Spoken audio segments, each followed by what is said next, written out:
Alright. Hey everyone, it's Jason. Welcome to Massive Darkness 2 Hellscape. This is part 2. Part 1, we just did a quick overview of the instruction book, but it's a fairly long video, so if you want to kind of see what's all in there, I don't go into a super ton of detail on everything, but I do kind of explain the basics of the game. Go ahead and check that one out. This one, we're going to start going through all our components. And I should actually just pull this book out so I make sure I call everything what they are. Because there is so much stuff in here. Alright, so we have some activation tokens up here at the top. So they're going to be blue on one side, and the other side they're going to be gray. So there'll be various things in the game that'll have us interact with that. We have all of these different treasure tokens. So you have commons, epics, and commons, rares, and epics. There are legendary treasures in the game as well. There's also set equipment, but those are gained through various story modes and campaign stuff. But these ones actually go in a bag, so when you do fight a monster or you go into a room and you loot a treasure, so you go into a room, it's going to tell you to add, add 3 treasures. You put 3 of these little tokens down.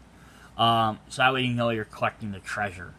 There's some other various things. There's some time counters on here for various things. Let's actually say what they are in here. I don't see them listed. Oh, time on the other side are corruption tokens, so they must have to deal with one of the bosses. And then we have mob counters, so you just play down so you know where enemies are spawning from. And then some fire tokens. There's various effects that'll burn you, and then they add extra bonuses that way. And on the other side there are frost. So all of your treasure tokens are the same on both sides. Same thing with your lock tokens. The only couple difference are your elemental tokens here change, as well as this one right there. That's the same one. But your elemental tokens changes because as you get to a certain point on the shaman board, you flip them over and you gain special abilities. So here we have various treasure chests here. So we have small treasure chests, and then we have large treasure chests. I think they're regular and greater is what they're specifically called. We have pillars. Then we have some of our doorways here. And then the 2 big things we have here is we have the Berserker board and the Mage board, which we'll go over them a little bit later here. And then we have our Spirit tokens.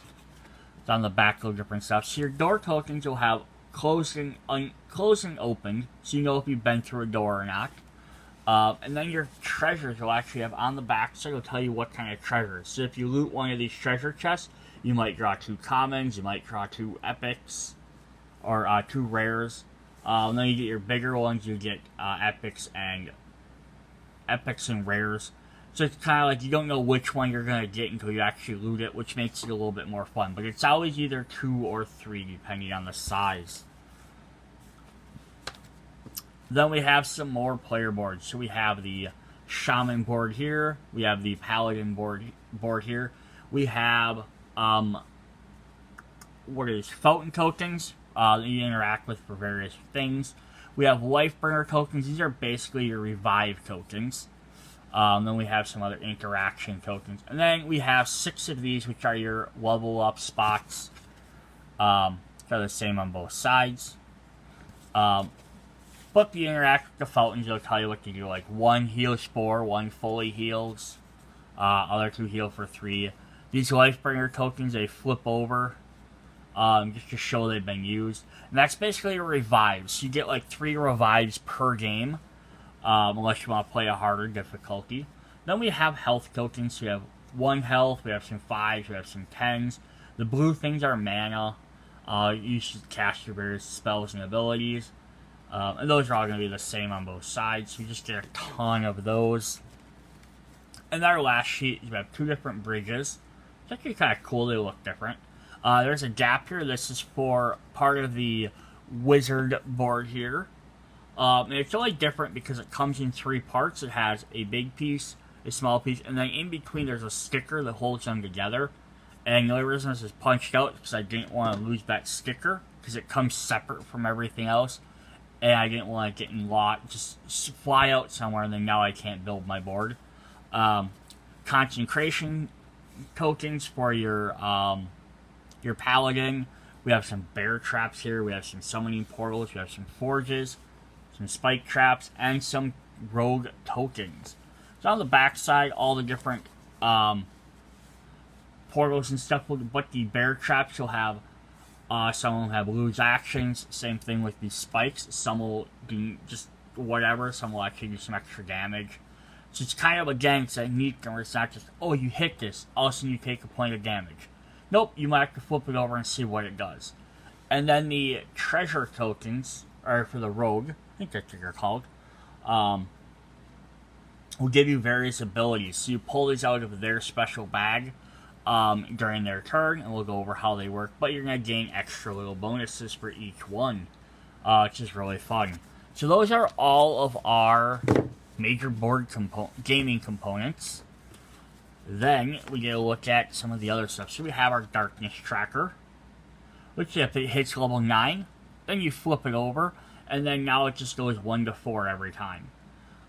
So yeah, the first 9 you kind of get you get a break for the first 2 rounds, and after that things start spawning, but you get a little break every once in a while for treasures. Then after that is every other time you're just going to keep summoning more and more enemies. I kind of wish if they made an epic version of that as well. We have a double-sided boss card. So you have Michael the Corrupting Archangel. And then when you fight a boss, this track replaces that darkness track. So instead of using that, because you basically aren't going to keep summoning more enemies, you're just doing this. But they have their own special moves and all that, and we'll look at that a little bit later. And then we have the Reaper. The only thing is I wish this was 2 separate cards.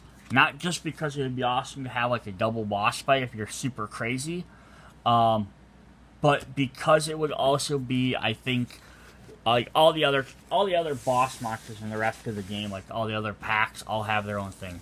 Alright, so then we have a tray of figures. So we're going to pull this massive bad boy out, and we'll look at these guys as we look at their monster cards.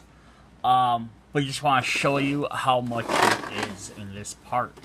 So we have this big giant tray, which has a nice... This is a great storage container for these. If you don't mind having to pull these boxes out all the time. I know a lot of times you want to make your own special trays and stuff, but this isn't bad, especially for the little minions. Because you could essentially leave them kind of in their own little trays here off to the side rather than them standing on the board. But we got a bunch of different minions. And then the tray 2 has more minions, has another cover to it. And then the third tray, which here we have some big boss and roaming monsters. We have some other bigger monsters, and the brown ones are our main characters. And again, we'll look at all of those as we look at their cards. But this stacks in there really nicely. And then you can throw that cover back on there, just to kind of hold everything in place. Alright, we're going to get into the meat of the rest of the components.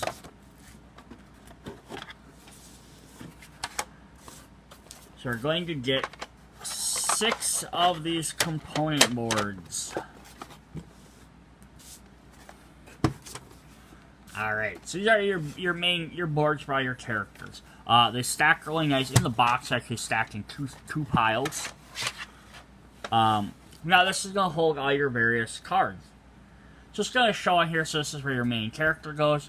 Your various item cards. You have 1 or 2-handed weapons. Your second weapon if you're using 2 one-handed things. Helmets, armor, boots, accessories. Very easy to figure out. This is where your level up card goes. And then you have various little pegs will show off in there. You can put in there to keep track of those. Alright. We have dice, because we love dice. And we have... So we're going to get our 6 rings here, which go on the bottom of your figures. This is just so you can help identify who's who quickly. You can be like, hey, I'm the green guy, or I'm the blue guy, or the red guy. And so you're playing up against 6 players. There are 6 characters in the game, so you can play with all 6 in one game. Just helps you snap them on, keep track of your character. And then to go with that is we get these little pegs, which again also go with your character color. So if I can get this open. Nope, we'll open that in a second. Alright, we're gonna get monster dice. So when the bad guys roll, they get to roll these little black dice. Alright, let's do this.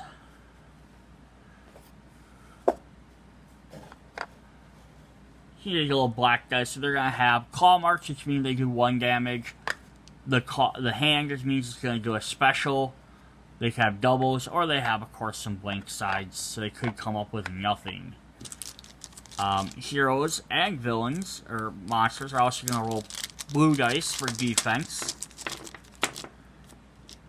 We have blue dice, which are only gonna have shields, so we're gonna get 5 of those.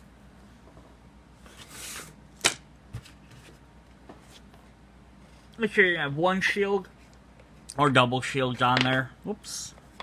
And then some blank sides. So that's rolled for defense. We'll have yellow and orange dice.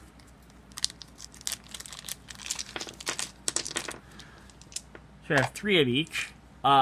Basically what it is the yellow dice are your weaker dice. So they're going to have some 1 sword sides. Some 1 sides with mana. Oh, it just keeps sliding right off here. 1 with mana. And a double sword. So I have a couple that give you mana, a couple that give you just damage. And then your orange dice are going to have sword with mana, double swords, 1 single sword, and some triple swords. So they're going to basically be more powerful, although they are going to earn you less mana.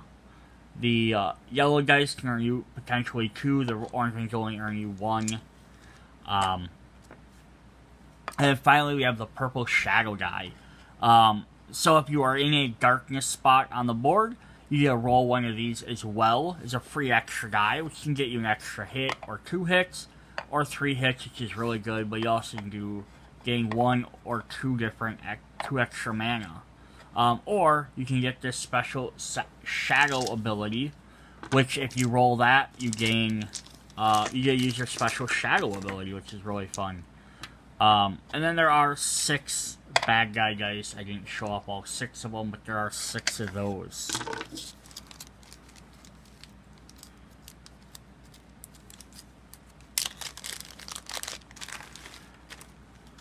Alright.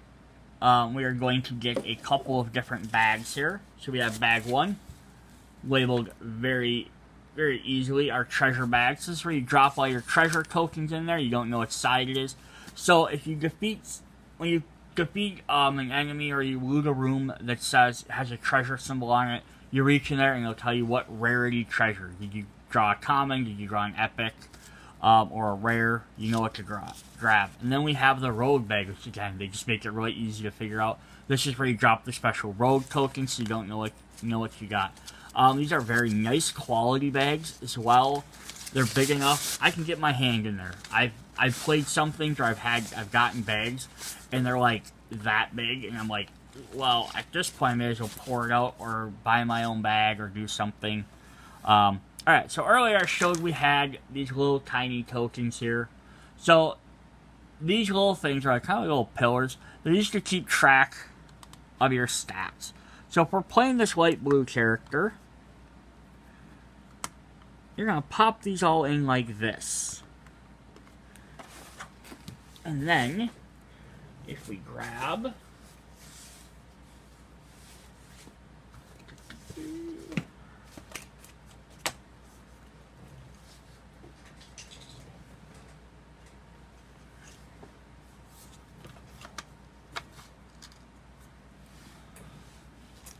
So now this character right here is going to show, it's keeping track of, our top one is our full XP. So as you gain XP, you start here, you have 1 through 9. So if I'm at, I've killed 8 things, I can move it to 8. And if I spend any XP on anything, you can just move it down. But if you get past 9, so I gained 2 more, I can put it up to 11, and I can move this up to 10, and that just keeps track of your XP. Then down here you have a spot where you can spend it. So once I have 5 XP, during the level up round, if you have enough, you have to level up. So for some reason, at the end of after the enemy phase, I've killed enough enemies, and I've gotten up to, sitting at 11 XP, I have to spend 5, which will put me back down to 6. So I move that back down, that keeps me at 6, now I'm at level 2. That also gets me an extra ability here of, now I have +1 max health, and I get a draw in rare treasure right off the bat, which is nice. But you have to level up. You can't just save up your XP and be like, oh, I'm going to do it later. Yeah, so that's really fun that just kind of keeps track of it. And then each one has their different colors. So that way you can keep track of your bases. And then there's a little notch down here, so you can pull this back out very easily. And this is the same on both sides. Level 10.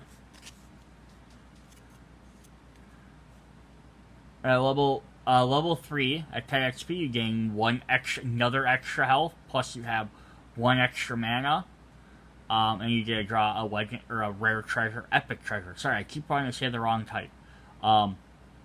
Level 4, 2 health, 1 extra mana, and then level 5 is you have 2 extra health. So by the time you hit level 5, you have 2, 4, 5, you have 6 extra health, and you'll have 4 extra mana, and you should have at least 4 treasures, if nothing else.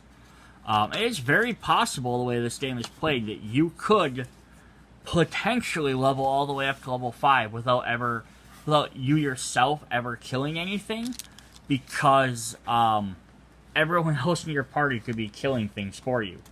And like, why would you play and not kill anything? Depending on what character you have, not saying you shouldn't. You should probably do that.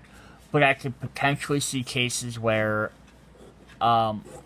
maybe it might happen that you don't end up killing something. At least not the entire game. That would be kind of ridiculous. But some of the classes might do more beneficial things on the side. I am trying to pick this up and I can't get my hand underneath it. Ugh, there we go. It's not in this set, but I know like one that I can kind of think of could be potentially like it's one of the expansion ones. It could be the Necromancer, which lets you take control of things. You could definitely be running around, or you could be running around dealing a bunch of damage to things, and like kind of just running through, hitting this, not ever actually finishing anything off yourself. And then everyone else could come through and do cleanup. Maybe like you running and you do like, there's, if you're playing like a 6-player game and there's 6 mobs out, you can run in and do enough damage to start taking out some of them, but maybe not enough, or at least weakening some of them, and then some of us can come in and splash. Alright, so we're going to look at our tiles quick. This will probably be all we have for this video. Then we'll do part 3, where we'll start going over some of the cards and stuff. Yeah, so the tiles are very interesting. So on the bottom here, they're going to say what sector from, A, as opposed to like the other games from, so if you are playing Massive Darkness, the first one, they're going to have different letters, or Heavenfall, or the expansions will have different letters. So this is A, and that's A1, and the other side will be AB. But we have we have light tiles, we have different pathways. So as long as it's blocked with a wall here, this is called a room, and that's a room, and then this is like technically a room itself. And you'd have to add a doorway to get into those. The artwork on here is really cool. Just all this different stuff on here. And we flip it over, the other side is more like a excuse me, like blood and lava chambers, a little bit more gruesome. There's some guy tied up down there, and yeah, some of these one rooms you might just have like one door, but this gives you a little bit different paths. And again, anything that's bright is considered a light area, dark areas are dark. Enemies can also gain bonuses in dark areas, so that's it's kind of like you gain a bonus, but they can also gain bonuses. But yeah, it's even neat how they do the lighting effects. These are always where the little crystals are. And these are where there's torches at. And then the boards can line up in various different ways, which is also could make for fun games. Especially if you want to maybe eventually make your own. So there's some extra different things. Like this goes all the way around the outside. But like for combining these, you know, like you have this single path here, and then this has 4 paths. Well, you could combine it like that. Combine it so it's like this goes this way, and then it also branches out. You can even combine it like this, where there's actually, you have to make a doorway into here and then out of there to get into these, or into here, out. You could combine it. They also show stuff where they'll combine them like half and half. So you could have something like that. These aren't the best 2 boards to show off that. But yeah, we're going to get a bunch of these. So these are all basically like light-themed temple ones. Or on the back side, it's the red crystal, more demonic ones. And then as we go through, we're going to get more of these. We're going to get less of the other ones. This is some more altars and stuff. Some of these will act more as like boss stages. Some different pathways.